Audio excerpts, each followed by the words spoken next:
नमस्कार मित्रांनो, ठरलं तर मग सिरीजमध्ये काय घडले आपण ते बघणार आहोत. कल्पनाची विचारपूस करत असते सायली, मात्र सायली खूप गोंधळलेली असते. सायली गोंधळलेली पाहून दुसऱ्याची विचारपूस करायच्या आधी स्वतःचं मन थारावर ऐकणे ते बघत जा असं कल्पना बोलते. सायली विचार करते की अजूनही आई मला किती ओळखतात.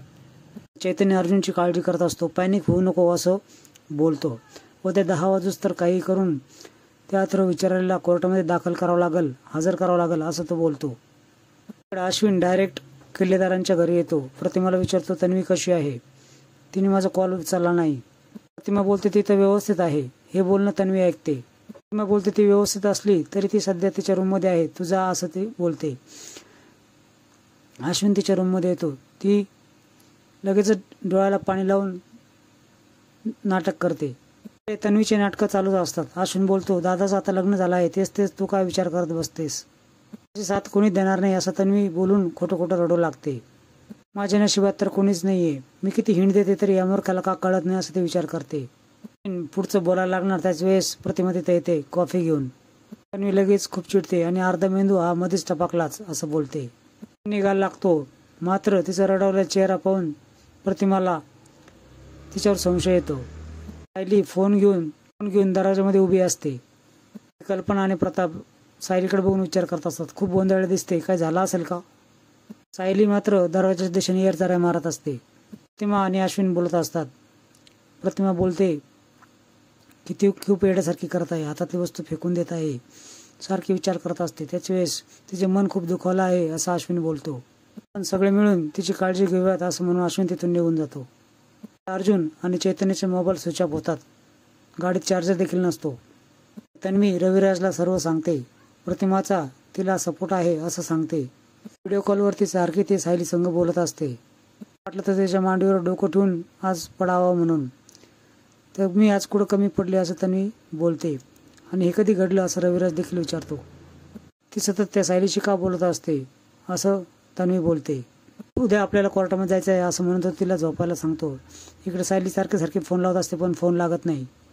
इकडे कल्पना देखील अर्जुनची खूप काळजी करत असते. काय झालं असेल असा विचार करू लागते. त्याच्याच प्रताप बोलतो, तो कुठे आहे हे फक्त सायली सांगू शकते. तिच्याशी बोलायची तुझी तयारी आहे का? त्यावेळेस कल्पना नाही बोलते. आपण खाली जाऊन बसूयात का असं कल्पना बोलल्यानंतर तो इथं आराम कर, मी खाली जाऊन बसतो असं बोलतो. कल्पना देखील त्याच्या पाठोपाठ खाली येते. सायली दरवाजामध्ये अर्जुनची वाट बघत असते. रविराज देखील प्रतिमाला चिडूनच बोलतो. रविराज तिला समजून सांगतो की तिच्या देखत जर तू सायलीशी बोलत राहिली तर तिला कसं वाटेल त्याचा देखील विचार कर. बोलते तिच्याशी मी फोन बोलते, याचा अर्थ असं नाही की मी तन्वीशी जीव लावत नाही. रविराज बास, मला वाद घालायचं नाही असं बोलतो.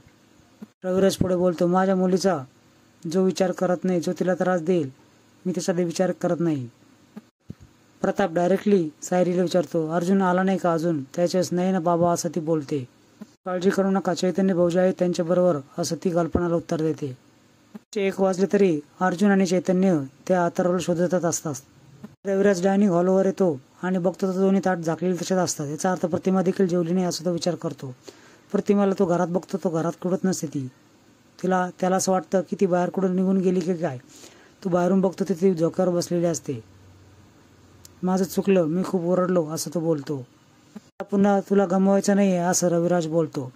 ॲक्सिडेंट होण्यापूर्वी जेव्हा तू रुसायची ना, तू ह्याच ठिकाणी येऊन बसायची, याचा अर्थ तू सर्व व्यवस्थित आहे हे मला कळायला लागलं आहे असं रविराज बोलतो.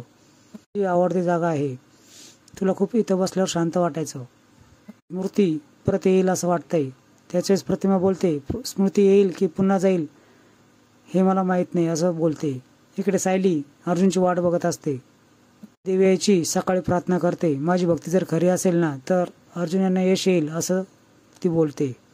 इकडे अर्जुनला अचानक अथर्व दिसतो. या केससाठी तू किती महत्वाचा आहे ना, तुला कळतंय ना, तू काय इकडं आलास पळून असं तो विचारतो.